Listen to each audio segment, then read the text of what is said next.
Hi everyone, I am one of participants in IKS competition. My name is Yahya achiki and I am from Casablanca. This is my project. Is with Arduino Uno LCD push button, also LEDs. We'll start with GND with LCD. GND is matched with GND. VCC is matched with 5V. SDA is matched with A4.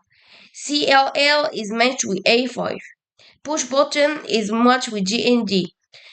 LED is matched with GND too. And this is my code, and I'm going to explain part of it.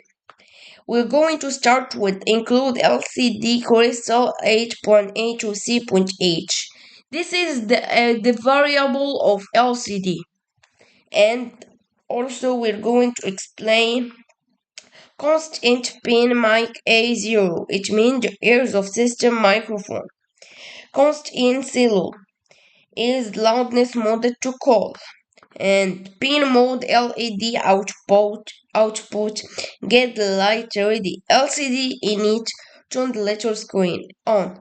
LCD backlight light up the screen.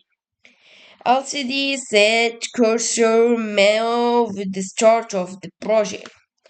And this is the best part of code, and I hope you like my project and enjoy, and thank you for watching.